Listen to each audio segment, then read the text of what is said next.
you've already started. Welcome to the inaugural episode of The Public Interest with David Stokes. I'm David Stokes. This program will be a weekly show dedicated to discussing local and state policy issues in the St. Louis, Missouri region. We are dedicated to the idea that we can talk about policy issues without devolving into partisanship and yelling. Think of it as firing line without the heavy aristocratic accents. Our guest this week, and our first guest ever, is Professor James Scholes of the University of Missouri, St. Louis. Professor Scholes directs the Educational Leadership and Policy Studies program at UMSL, St. Louis. He is a former colleague of mine at the Show Me Institute, where he maintains an affiliation, correct? That's right. His work focuses on school choice, educational labor markets, and school finance. Today, we're going to discuss the state of education in Missouri, but more than just the 3 R's, and get into how our educational system affects our entire community. James, thank you for joining me today. Hey, it's great to be with you. I feel like we should cheers to your beginning of your show and to much success. That is an excellent idea. James, we're here in University City at my house. Mm-hmm. Conveniently enough, my house, as opposed to sneaking into somebody else's.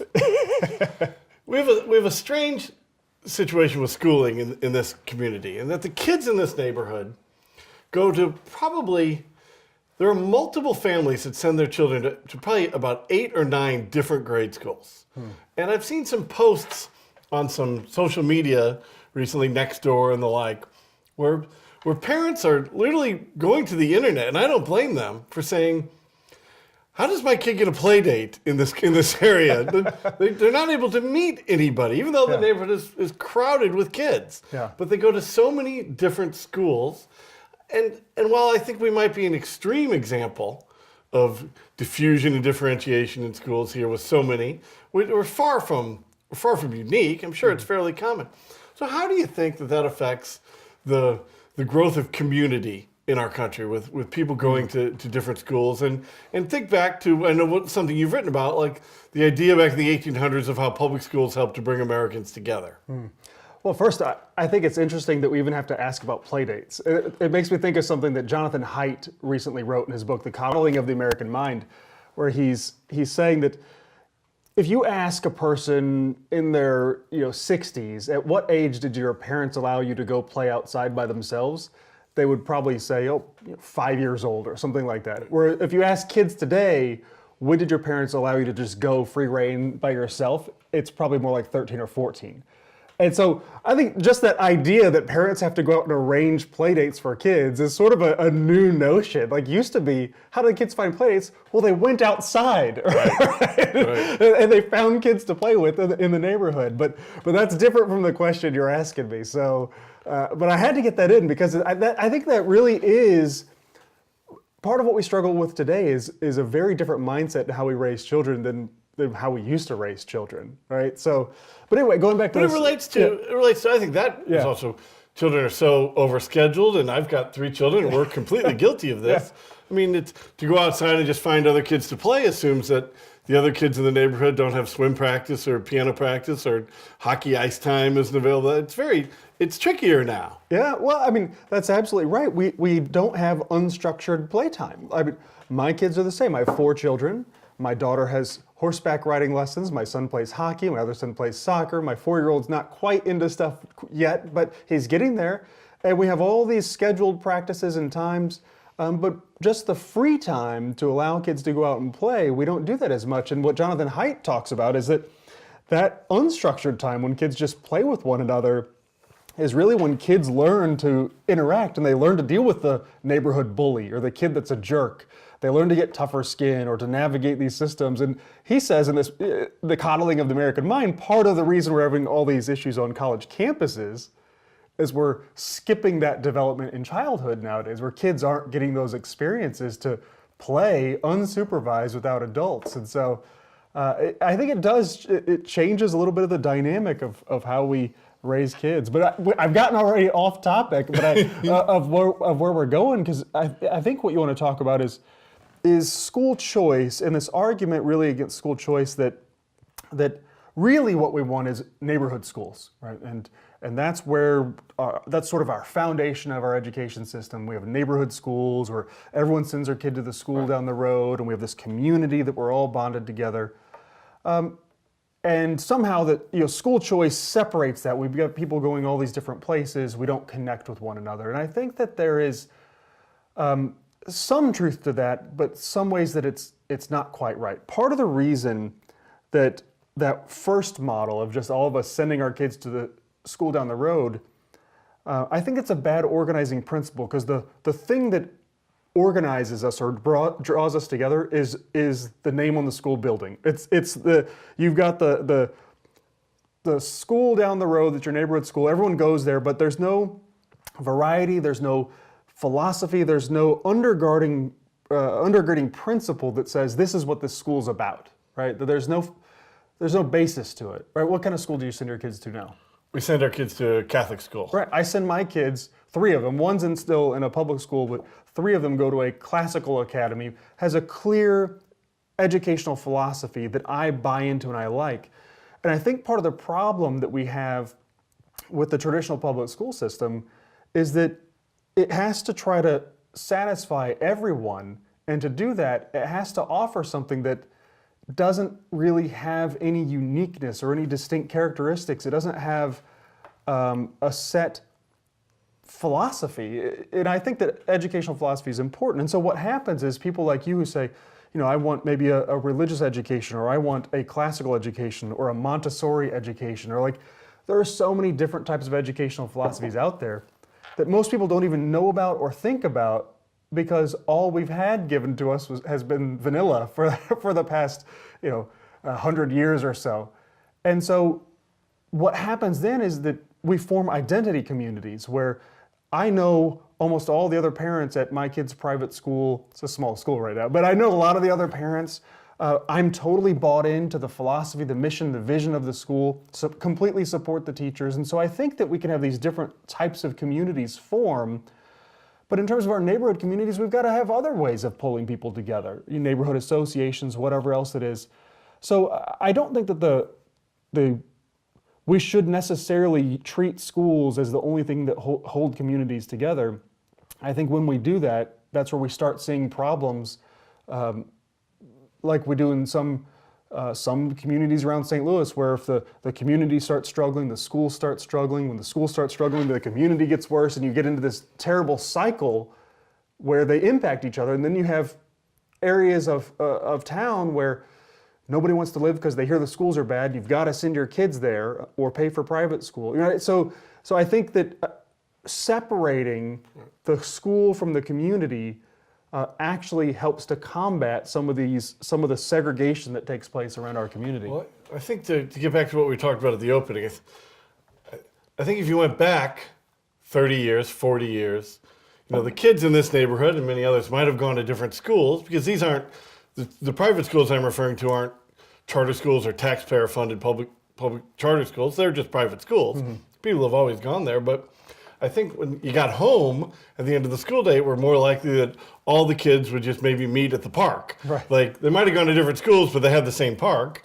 And so kids from different schools would play in the park and get to know each other that way. Well, now everybody's so scheduled. And again, we're completely guilty of this. If you don't go to school with kids, it's really hard to get to know the other kids. Just get them to know them at the park unless they happen to live right next door to you. So it's really an issue. And as school choice expands slowly but surely, it'll be interesting to see if that becomes an issue, which leads me to my next question.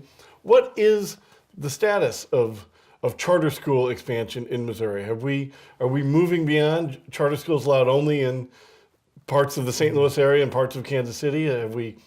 Have they successfully gotten authority to expand in other parts of the state? Well, so I think first let's make sure that we're clear on what charter schools are, right? So schools. But they're public schools, they're publicly funded, they cannot discriminate against students, right? They can't say we're only taking you because you have good test scores, right? Charter schools are open to anyone who applies.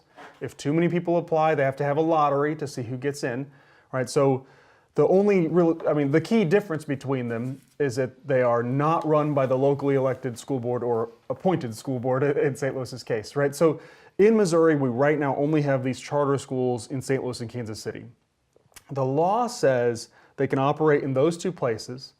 They can also open up in places that have been provisionally accredited for 3 years, or a local school district itself. I live in Wentzville. Wentzville, if they wanted to, the district could sponsor a charter school. Has that happened anywhere in the state? Nowhere. No, and that has been on the books for a while, right? So that's never happened anywhere. And no one has opened in a provisionally accredited school district like Normandy or Riverview Gardens or any of those other places. Is that because the risk is too great that they'll get the accreditation the next year and you'll be out of business? I think that's part of it. I think that once you're established, they would allow you to continue to operate. But another reason is that those districts are relatively small. I mean, we're talking about 4,000, 5,000 students. So opening a charter school around the St. Louis area in one of the unaccredited school districts is very difficult because you have such a small population of people to try to build a school. St. Louis City has a much bigger population of students to try to draw from. So the law right now, they're in the legislature, they're debating this, they're trying to expand charter schools. They've tried year after year after year to expand statewide, never goes anywhere. This year, I think they've limited it to communities with more than 30,000 residents. They're trying to at least placate some of the rural representatives to say, look, this won't impact you. You could still vote yes for it. And try to expand it out to St. Charles County and St. Louis County and other places.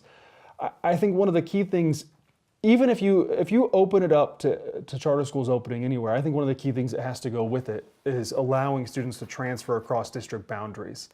If you open a school in Riverview Gardens that is right across the border from St. Louis, but students can't go in and out, it's going to be hard to operate a school there, or any of the other surrounding school districts, unless you get into a very large district maybe like a Parkway or something like that. So where we are in terms of the expansion is, I think we're getting closer.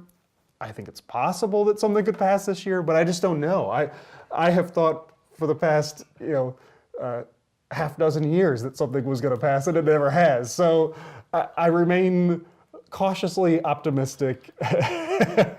Speaking of another area of school, not really school choice, but different school options, and one that I always think, because you mentioned rural Missouri, could have an effect on rural Missouri.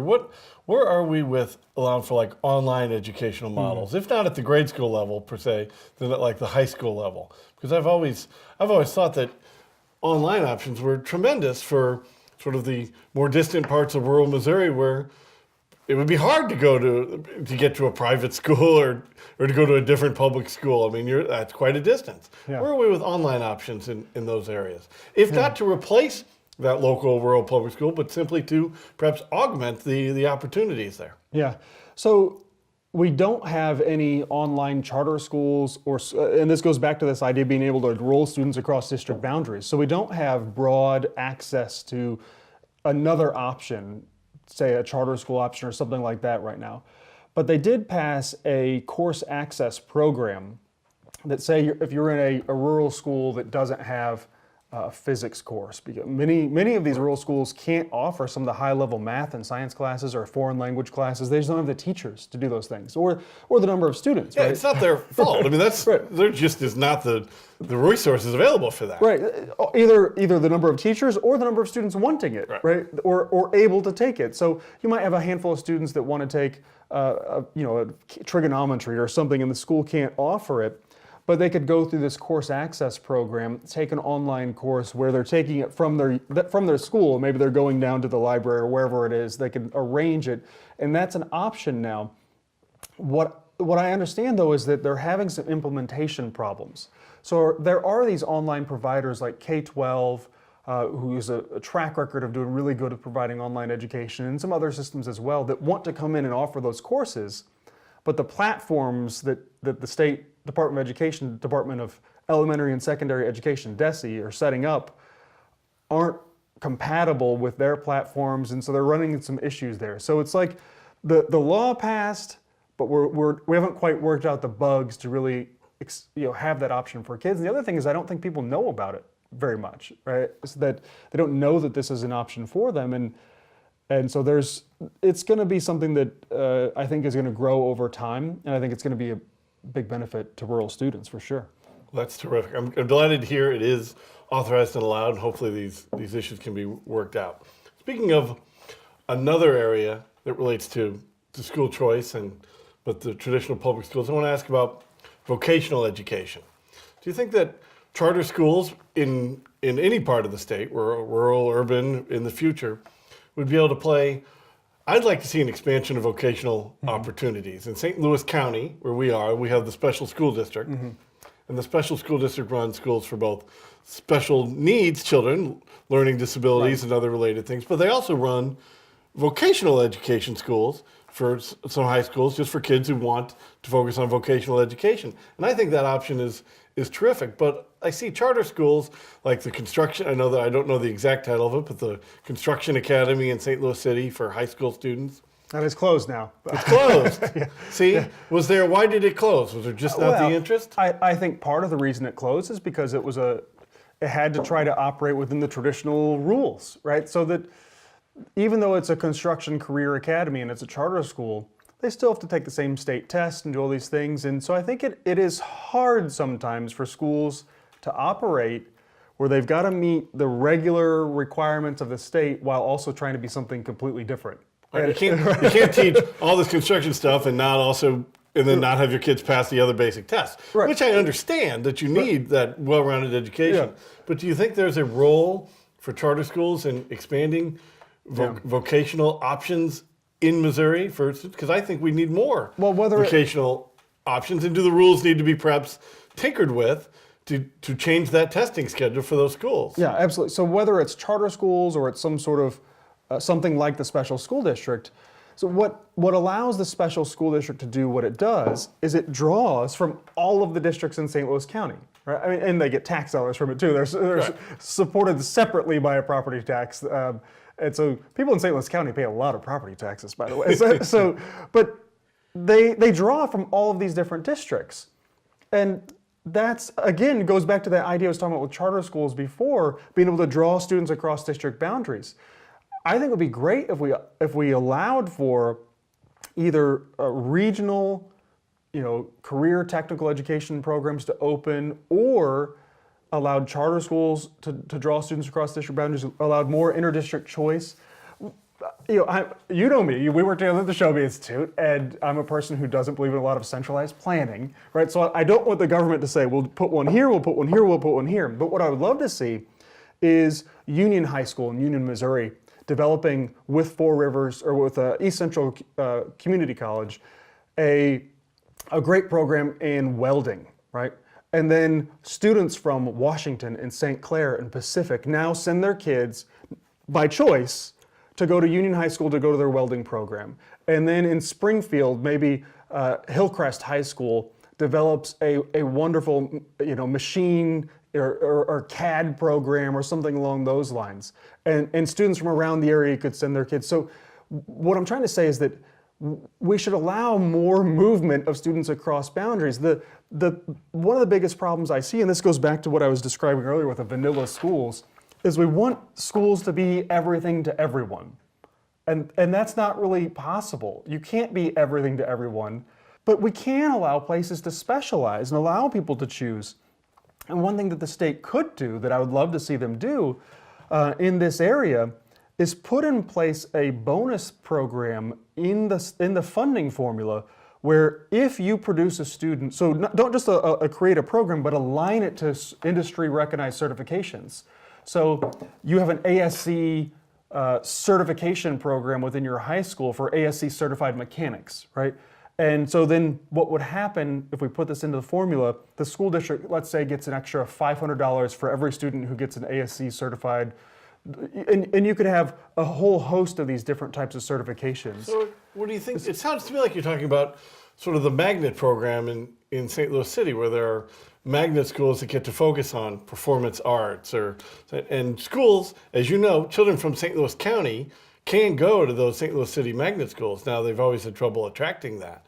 But that seems to be a model, like if the welding program at Union High School and kids from other school districts could go there in the same way that kids from other school districts can go to the performing arts school in St. Louis City. Something like that, which is, I think, of course, magnet schools are just another method of school choice, still public school funded. I think a key difference that I would suggest is the magnet schools, the key difference between those and other schools is they can have admissions standards and criteria to allow students in. And so Metro High School is regularly regarded as one of the best schools in St. Louis, or even in the state, sometimes in the nation, right? They've got an admission, they screen out low applicants, right? So it's much easier to have a really good school when you don't allow some people in. So I don't know that I would want to see magnets necessarily opening up all over the place that allow these sorts of things, but you're right in that type of idea in being a magnet to draw people in. What I'm talking about is really allowing for more specialization to occur, allowing for schools to have unique identities that draw people in, whether that's something career and technical education related, or it's at the elementary school and it's related to the type of instruction. Like I said before, Montessori or classical or whatever else it is. I love the idea of schools figuring out what they're about. Like this is one of the things I talk to my students about. I tell them, go ask all the people that you work with, and I say, ask them what's the mission of the school. Right? And you might go down the hallway and ask all kinds of different people, or what's the identity of the school? And you get all kinds of different answers because we don't have a clear vision, mission, and purpose of our schools. And I think that does a disservice to everyone. So allow schools to specialize. And what the state can do to incentivize this, especially around career and technical education, is, like I said, put this bonus program in where if a student gets some sort of career certification that's approved by the state, a certain selection of them, or AP exams scores or something along those lines, you can put in a bonus in there. Another thing you could do, although I've been told that merit pay is against the law in Missouri, which we should revisit that another time, but an idea, I think this comes out of Florida, is that part of that money that's earmarked for the school goes to a teacher bonus to help give teachers a little bit of a bonus when they help kids get a certain certification. No, I thought there were some school districts in the region that allowed merit pay. So there was... Was that made illegal recently? There was a school district that had an evaluation system that allowed people to get paid differently, or different levels of raises. I'm pretty sure they've gone away from that. I think it was Clayton or Ladue, one of those two. I'm like 90% certain they moved away from it. So does that work for judging teachers? Does that work, or is it just devolve into everybody gets the highest rankings because everybody's friends with everybody? So in the end, it doesn't tell much of a difference. That's the thing with merit pay in education, is merit pay by and large hasn't really worked for a variety of reasons. One is teachers are very resistant to it. So this isn't merit pay in terms of saying we're going to evaluate you, we're going to rate you versus someone else, but this is saying that when students get these certifications, when you've done a good job and allowed a student to get an external, some external organization is willing to certify these individuals, then there's a bonus involved in that for the district and possibly for the teacher. So I pitched this idea, and a lobbyist told me that the bonus idea was not constitutional. There was a court case actually where I think it was from Kansas City or Independence, where the teachers union sued to prevent a bonus merit pay type program. So I don't know, I can't say definitively that it's against the law, but that's what I've been told.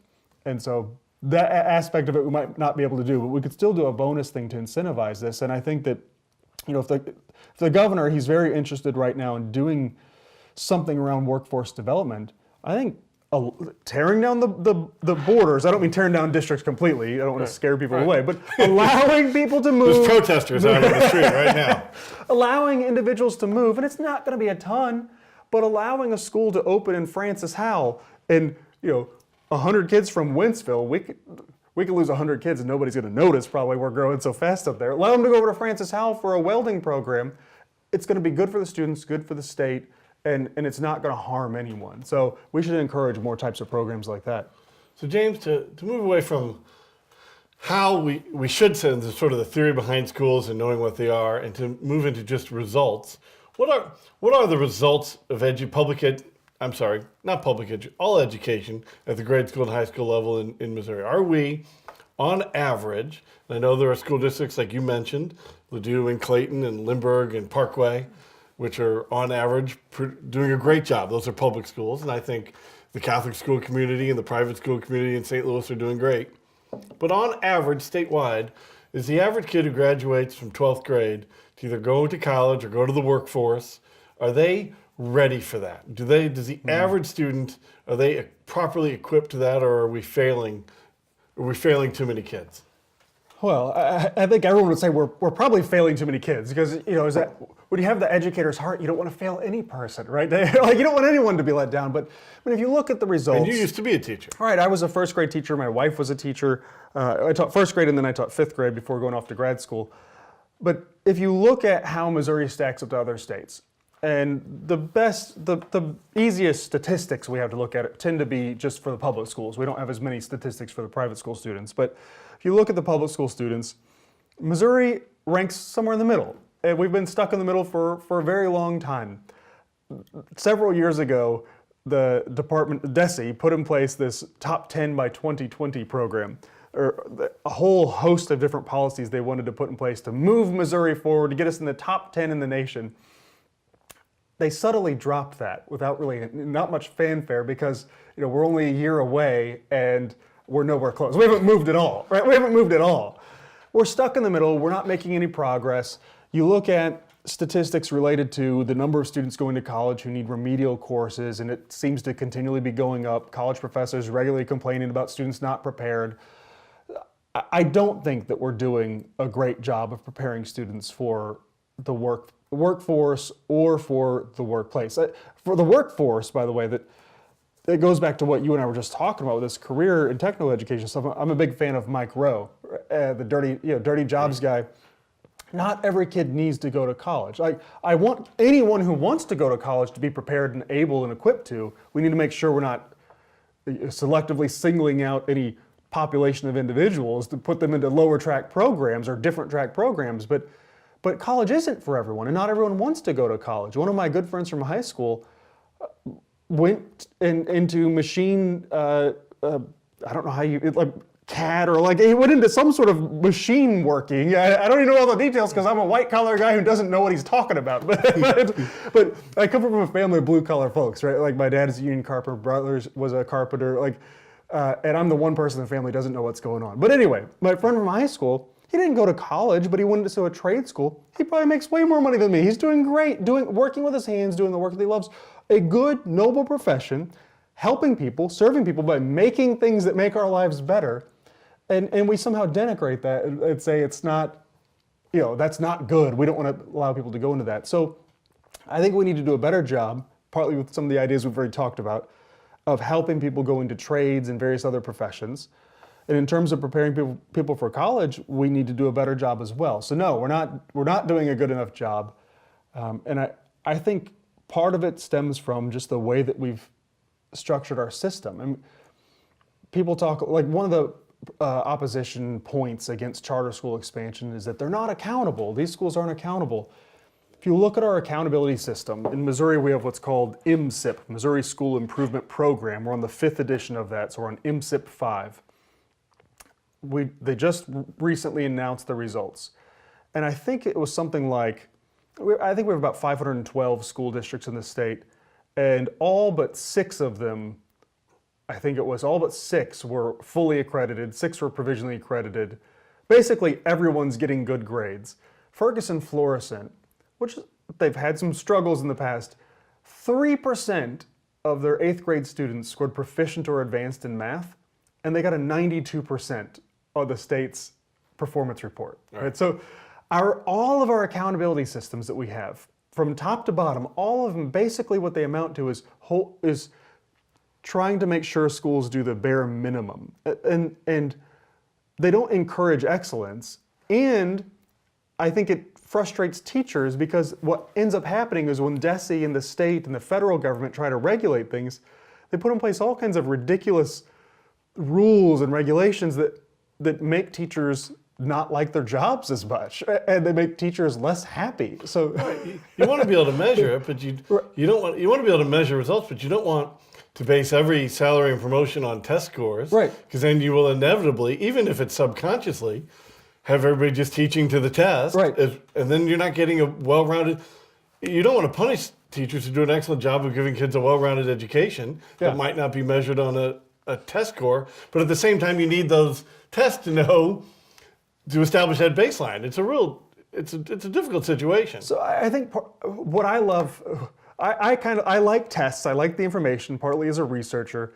I'm big on the theory of sunshine and shame. Like, you administer the tests, and then you make it clear to the public what's going on. This is how students perform in these districts. But you don't take a heavy hand of government to try to then do things about it, right? To try to change things. And I think that's partly where the problem comes in, that the state tries to then use those test scores in an accountability system to hold schools accountable. And when the state does that, then the school districts, and they've got a very strong lobbying arm, either through the legislature or straight with DESE, then they're working to change the accreditation system. So now what happens is we have a system of testing, and we have this accreditation system that says everyone's doing great. And people go around saying, oh, look, we're doing wonderfully because everyone did well in this accreditation system. And they completely hide how well schools are actually doing. So I think the system we have is actually the worst way that you could do it. Well, speaking of how we fund... Maybe not the worst way, but a bad way. I can think of maybe worse ways. Well, speaking of how we fund the system that we have, I mean, do you think there needs to be significant change in how, in this case, we're talking about public schools and charter schools, how they're funded in the state, to move away from the base it on the property tax within the school district, and then use the statewide education sales tax and some income taxes to sort of moderate differences between the school districts? Do you like that basic form? Not to say you wouldn't want to change it somewhat, but do you like that in basic form, or do you think we need radical change in how we fund public schools in the state of Missouri? This is a good question that I wrestle with a lot, right? So a lot of people want to criticize the local property tax and say, oh, it's all the property tax's fault. And my response is, it's not property tax's fault, it's the local that's the problem, the local, right? So draw boundaries around Clayton and Ladue in these areas around St. Louis and do it on income taxes, do it on sales taxes, whatever it is, and you're going to have disparities, right? It's when you collect it locally. Property taxes actually have a lot of good benefits, right? They're more stable. There are all sorts of good things about using property taxes. So, right, a couple that doesn't have children can choose to move to a place that maybe doesn't have as good a school district because they don't care. So they might want to save a little money on their taxes. They're still going to have to pay something. I think someone did a study a while back about a street that divides the two communities and how the houses on one side of the street were more expensive than other places. Well, there's a lot of choice in that, so you do seem to like the basic model of it. Well, or should we just scrap it and go to an all income tax based funding system? What I try to get people to understand is there are competing interests here. So Clayton spends over $18,000 per pupil. And they're considered one of the richer school districts in the state. The only districts that spend more tend to be really small rural districts. So they are the biggest rich district in the state. Just a few miles down the road, you have Normandy, Riverview Gardens, who are considered the poorest districts of the state, but they spend $10,000 to $12,000 per pupil. And so people look at this and they say, look, Clayton, the mostly white district, spends $18,000. These mostly black poor districts with students from lower socioeconomic status families, they spend less, and that's inequitable. But then you look at where the funding comes from. Clayton, Ladue, Brentwood, they get over 95% of their funding from local property taxes, right? And they get about 3-4% from the state and a small percentage from the federal government. Then you look at Riverview Gardens and Normandy, and they're going to be more like, I think Riverview Gardens was about 25% from local. Don't quote me on that, but about 25% from local sources, and the state helps top them up in a significant way. So the state funding formula is very progressive. So how do you fix this? How do you fix 18 in Clayton, 12 in Normandy or Riverview Gardens? Well, there are only a couple ways that you could do this. One is you've got to start taking from Clayton and giving to the other places, right? or you've got to try to bring everyone up to Clayton. Neither of those are possible, right? Like, you can't do either of those because the Claytons of the world and the Ladou's and the Brentwoods and other places don't want you, they're not going to idly sit by while you say, give us your money to go to other places. And nor should they. Right. I wouldn't want people taking my property taxes to go to some other school system.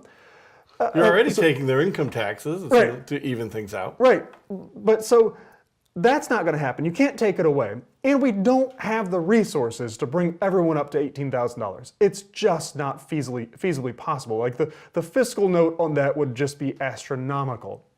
So I try to get people to understand that there is a fundamental tension between local control and equity, both ideas that we've traditionally liked in education. We like the idea of having a progressive, I say we, but just generally speaking in society, we're fine with a progressive state funding formula. I don't ever hear anyone saying, no, the state funding formula shouldn't be progressive to help poorer communities. Mostly everyone has agreed on this, right? So we're fine with this idea of trying to increase equity between districts. We also support the idea of local control. There is an inherent tension between these two things. And so if you ask me, do I want to completely change the formula? Well, what I really want, the thing that I like and support the most is broader school choice. And there are a variety of reasons for that. I think markets work, right? They help all systems improve. I think they help education improve. I also think that parents should fundamentally have the right to choose the type of education for their kid and not just be assigned to a school. Like, that they should be able to choose a school that aligns with their values. So for a host of reasons, I support school choice.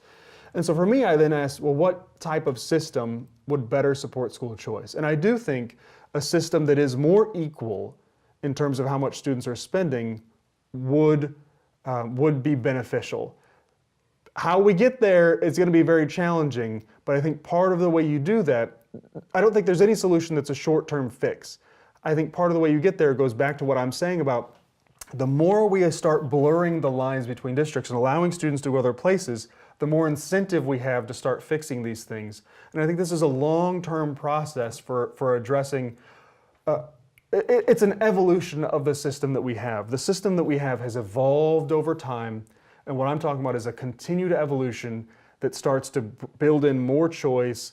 It starts to level out some of those, what we might call inequities or disparities, by voluntary associations, by voluntary choices, people moving different places. And so I kind of support the current program. I kind of support going to something else. But I wrestle with this all the time. It's hard. It's a hard question. Well, because it's a hard situation. It tugs at our fundamental values. This is when I have politicians, lawmakers contact me sometimes and say, well, what should we do about this? And I say, well, what do you want to accomplish? Right? Like, who do you want to make mad? Right, exactly. Who do you want to make happy and who do you want to make mad? Yeah, because there is not a clear answer. And this is, again, I teach school finance to people who want to be principals or superintendents.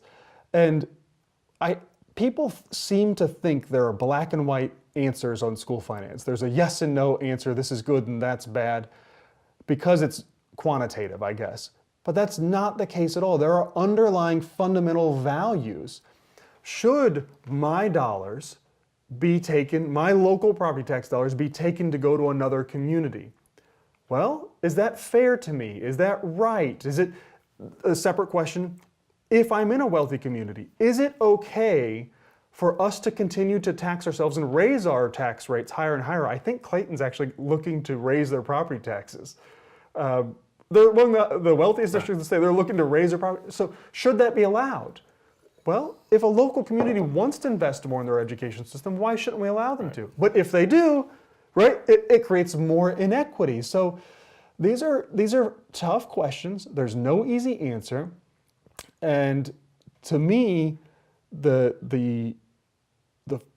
overarching solution, I think, is like I said, more school choice, blurring the lines between districts by allowing individuals through free association to move and transfer. And I think over time these issues start to change. I'm talking a long time, so I apologize. But again, part of the reason we have these stark disparities between districts so close together is because we have fixed where you live with the school that you go to.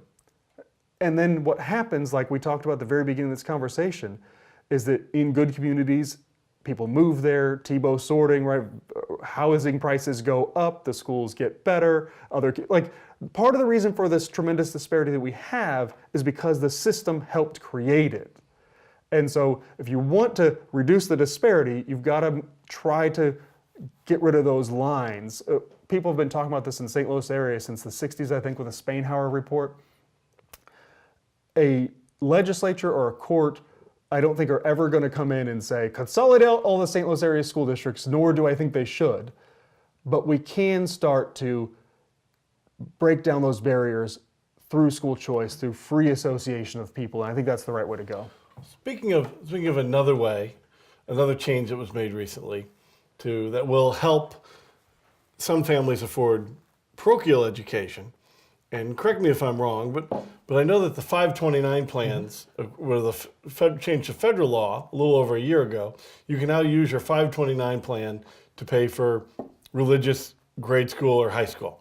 Usually people just thought of them as only for college. Right. But now you can use it. Is it religious grade school and high school, or is it all it's private? all private. So it doesn't have to be just parochial or anything. Right. I assumed it was everything. Yeah. But we just use it for ours. So do you think that's going to have a positive effect now that you can use your 529 plan to help pay for grade schools and high schools to expand school choice, or are too few people going to hear about it, like something we mentioned earlier, so that not enough people are going to actually do it? I feel like we should turn this into a PSA announcement. By the way, you can do this. Right?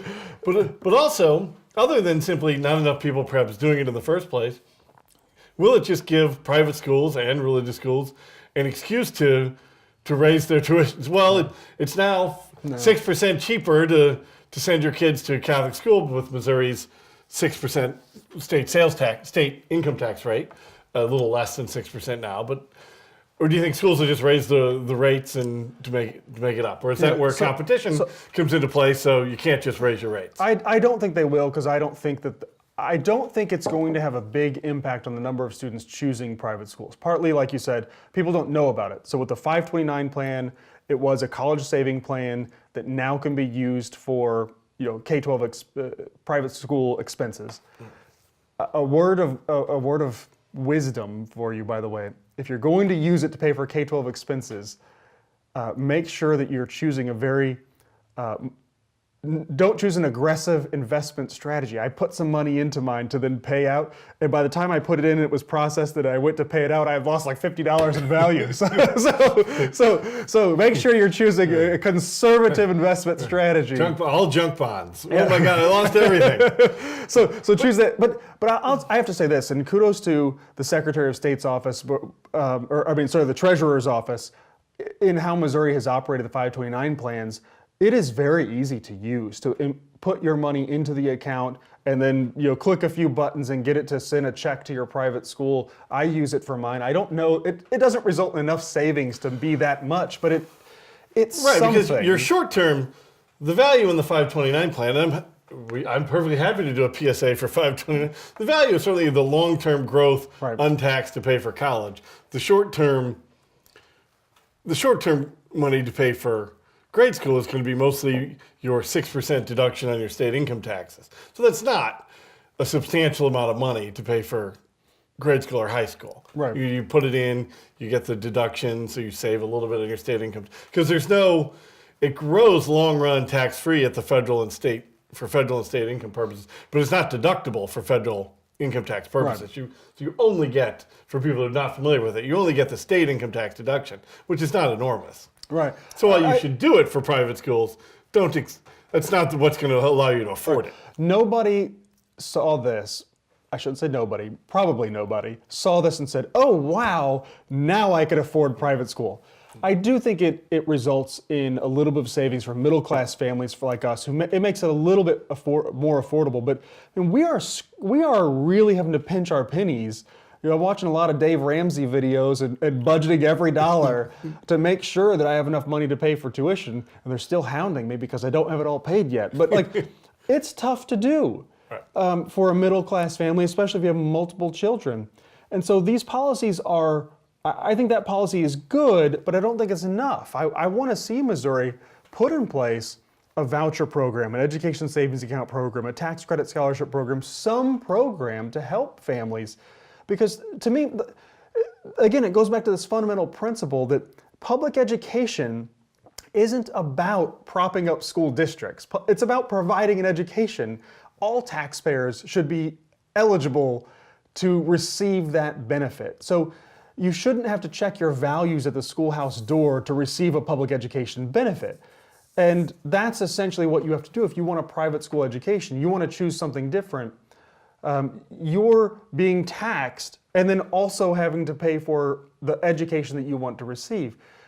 The United States is one of the only industrialized, modern countries in the world that doesn't support non-public education, right? So like, I think I just read a report today, Australia, about 1/3 of students go to private schools paid for at public expense, right?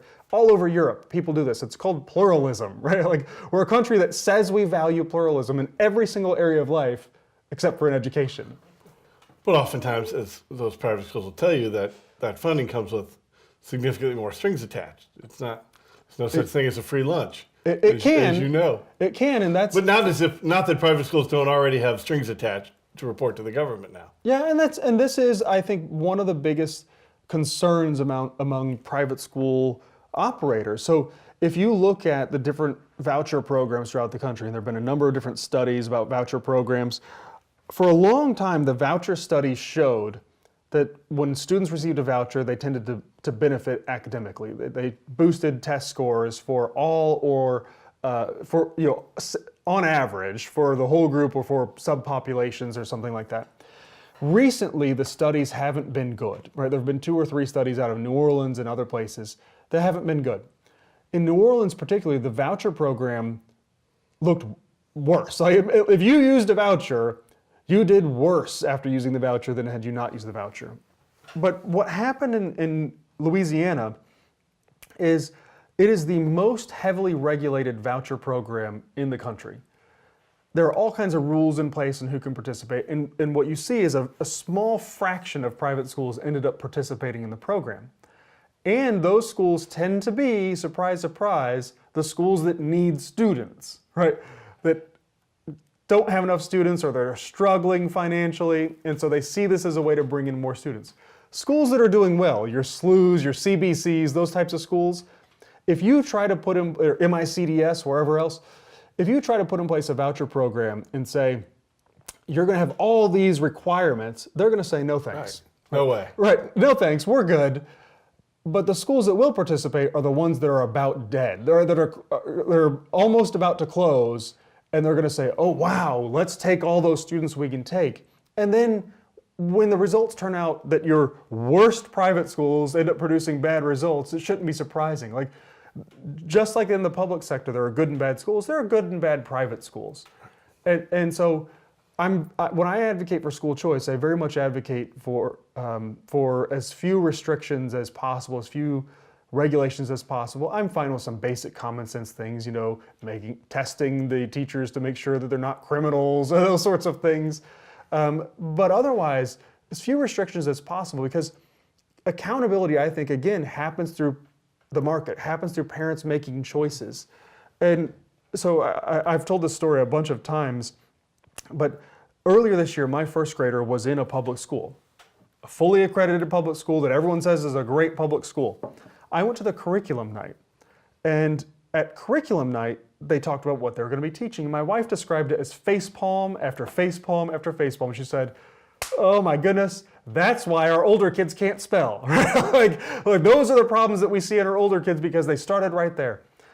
At the end of the night, they asked if anybody had questions, and of course, you know me, I had a question. I raised my hand, and I said, what's the best book my first grader will read this year? 6 teachers go down the line. All of their answers are basically whatever he likes. He might like books about dragons or knights or bulldozers or whatever. He's going to read so many books, it's going to be so good. Don't even worry about it. I left there and I called the Classical Academy de Lafayette, talked to the head of the school who has a first grader, and I said, tell me, what's the best book a first grader at your school is going to read this year? She said, I'd take that one of 2 ways.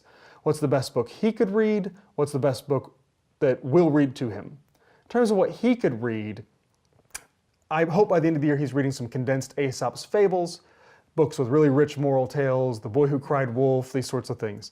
In terms of what we can read, or we're going to read to him, we're going to read Charlotte's Web, and she listed off a bunch of others. I pulled him out. I put him in the private school. By the way, he's memorized the Gettysburg Address. They're reading portions of Homer's The Iliad to him. Right? Like he's learning from these really great books of Western literature that they would have never even thought about introducing at the public school. So talk about accountability. Well, I just want to say, if your child is into dragons and knights, instead of books, they could just watch the final series of Game of Thrones, which is starting on HBO in just a couple weeks, and I can't wait. So let's try to remember. Just have your children watch Game of Thrones. Right. Look, my kids love dragons and knights, so don't get me wrong. They play with them in the bathtub every night. But in terms of what's great literature, I think there are great books that we should be trying to introduce kids to. But think about accountability. How does accountability work at that public school? They've passed with flying colors every state accountability standard there is. How do I hold them accountable when they're not teaching what I want them to teach? Because I could go and talk with the teachers. Chances are they're not going to change anything in the curriculum. Then I can go talk to the school board. I'm one parent. They're probably not going to do anything. I can try to get a whole bunch of parents together. I don't know how we do it, right? We've got to call them up for play dates or whatever. Try to get a bunch of people together to go to the board to try to demand them to do something, to make a change. Maybe I run for school board and 3 years down the road, I finally get things changed when my son's now in 4th grade, right? So that's how parental accountability happens in the current system. Nothing happens, or it takes a tremendous effort, or I'm successful and now I foist my opinion on everyone else, right? I want it done this way, so you've got to do it that way too. That's not good. But here's what happened. I pulled my kid out. I put him into a school that I am completely bought into. But you're still paying property taxes to the old school. Yeah, I'm totally paying. Finance-wise, they're seeing a very modest impact because there might be some impact because they're not getting state funds for your students, but on the whole, they're not affected. Right, the public school loses a little bit of funding, not that much. But with the private school, I'm not going to go to them and say, you're not teaching the content that I want, because I chose them for the content that they're teaching. I chose them for that philosophy. And now they're teaching how I want them to teach my child. So it has changed the dynamic of accountability. If they're not doing what I want them to do, now I can go some other place. I can pull my child out to try to hold them accountable. So it goes back to this idea about school choice and should regulations come with it. I think the best regulations are parental choice. Choice is accountability. And putting in place regulations on my kid's private school isn't going to make their education better. It's going to make it more homogenous to other places, right? That's what regulation tends to do. It starts to make every place similar rather than recognizing the unique identities of different schools. And so I'm all for school choice. I'm all for allowing my tax dollars to follow me where my kids go to school, and as few government regulations as possible. Now, James, so where are we succeeding in education in Missouri? Well, that's a good Both question. publicly, privately, magnets, charters. What parts are we succeeding in? We have to be succeeding in some parts of it.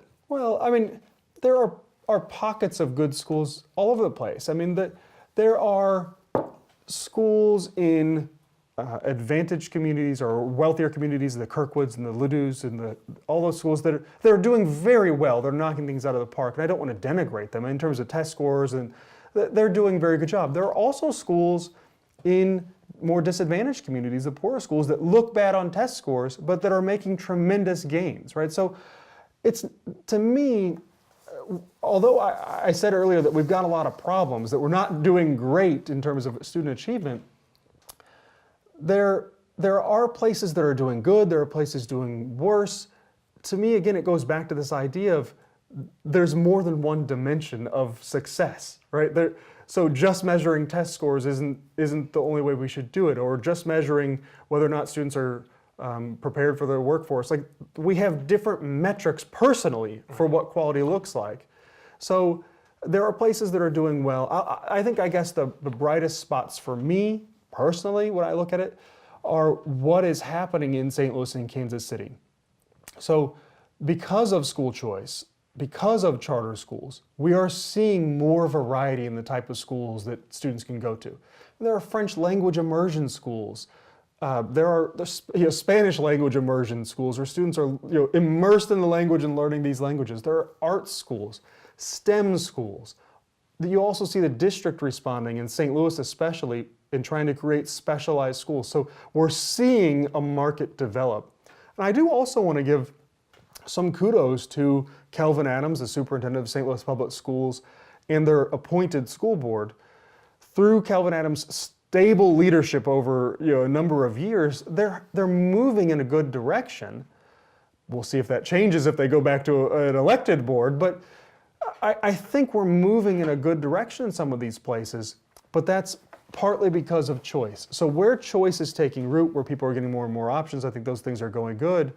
And there are, like I said, there are good schools throughout the state, but so I don't want to denigrate. I'm not trying to denigrate anyone. What I'm trying to say, though, is that just because a school looks good on DESE's metrics or on some test score metric doesn't make it good for everyone. And just because it might look bad doesn't mean it's failing everybody. Right, exactly. You've got challenging educational environments where there's certainly some dedicated teachers making progress in very tough situations. Right.